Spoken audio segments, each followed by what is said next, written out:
Alléluia, alléluia, alléluia. Nous disons bienvenue au Père, bienvenue au Fils, bienvenue au Saint-Esprit de Dieu. Alléluia, gloire à Dieu, gloire à Dieu, gloire à Dieu. Nous allons lire pour vous ce matin dans le livre des Romains, chapitre 3, le chapitre entier. Alléluia, que le Seigneur bénisse parole, fait que pour nous appliquer et que pour nous pratiquer. Que bon Dieu déverse grâce les sous dans le chapitre ça, que nous venons dans Romains, qui est écrit par l'apôtre Paul, chapitre 3. Quel est donc l'avantage des Juifs ou quelle est l'utilité de la circoncision? Il est grand de toute manière et tout d'abord en ce que les oracles de Dieu leur ont été confiés. Et quoi? Si quelques-uns n'ont pas cru, leur incrédulité anéantira-t-elle la fidélité de Dieu? Loin de là. Que Dieu, au contraire, soit reconnu pour vrai et tout homme pour menteur, selon qu'il est écrit, afin que tu sois sauvé,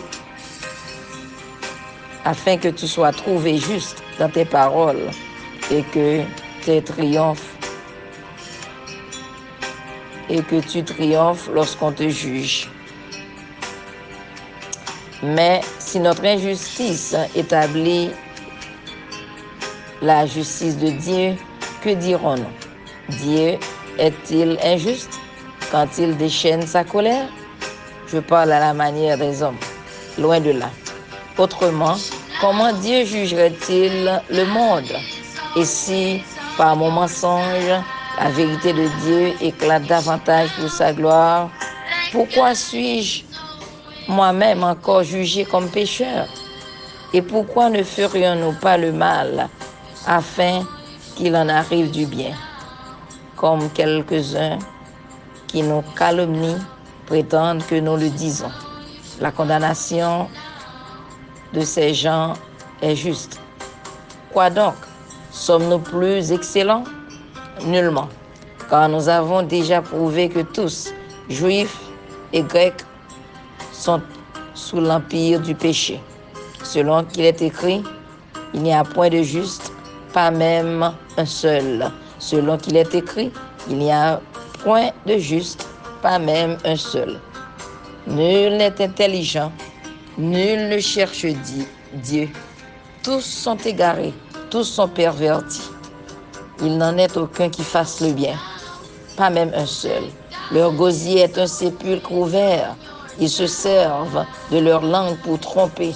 Ils ont sur leurs lèvres un venin d'aspic. Leur bouche est pleine de malédiction et d'amertume. Ils ont les pieds légers pour répandre le sang. La destruction et le malheur sont sur leur route. Ils ne connaissent pas le chemin de la paix. La crainte de Dieu n'est pas devant leurs yeux. Or, nous savons que tout ce que dit la loi, elle le dit à ceux qui sont sous la loi, afin que toute bouche soit fermée et que tout le monde soit reconnu coupable devant Dieu. Car nul ne sera justifié devant lui par les œuvres de la loi, puisque c'est par la loi que vient la connaissance du péché. Mais maintenant, sans la loi est manifestée la justice de Dieu. Et maintenant, sans la loi est manifestée la justice de Dieu, à laquelle rendent témoignage la loi et les prophètes. Justice de Dieu par la foi en Jésus-Christ pour tous ceux qui croient. Il n'y a point de distinction. Amen. Car tous ont péché et sont privés de la gloire de Dieu. Romains 3, verset 23. Car tous ont péché et sont privés de la gloire de Dieu.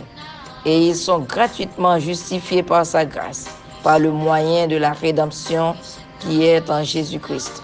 C'est lui que Dieu a destiné par son sang à être pour ceux qui croiraient victimes propitiatoires, afin de montrer sa justice. Parce qu'il avait laissé impunis les péchés commis auparavant. au temps de sa patience, afin, dis-je, de montrer sa justice dans le temps présent, de manière à être juste, tout en justifiant celui qui a la foi en Jésus. Où donc est le sujet de se glorifier? Il est exclu. Par quelle loi? Par la loi des œuvres? Non, mais par la loi de la foi. Où donc est le sujet de se glorifier? Où donc est le sujet de se glorifier? Il est exclu. Par quelle loi? Par la loi des œuvres? Non, mais par la loi de la foi. Car nous pensons que l'homme est justifié par la foi, sans les œuvres de la loi. Ou bien, Dieu est-il seulement le Dieu des Juifs? Ne l'est-il pas aussi des païens? Oui, il est aussi des païens. Puisqu'il y a un seul Dieu qui justifiera par la foi les circoncis et par la foi les incirconcis. Anéantissons-nous donc dans la loi par la foi? Loin de là. Au contraire, nous confirmons la loi. Anéantissons-nous donc la loi par la foi? Loin de là. Au contraire, nous confirmons la loi. Amen, amen, amen. Que l'Éternel bénisse lecture parole ça et que ça nous tende, nous appliquer et puis nous mettons en pratique. Que le Seigneur vous bénisse tous. Shalom, bien-aimés. Passe une bonne journée en Jésus-Christ. Un jeudi jovial en Jésus-Christ. Il faut te rappeler toujours que Jésus revient bientôt et que tous ceux qui respirent louent l'Éternel. Alléluia, car nous sommes tous en péché et sont privés de la gloire de Dieu. Alléluia. Amen, amen, amen. Bonne journée. Shalom. Nous aimons dans le Seigneur. Songez Jésus-Christ aimons beaucoup plus. Amen.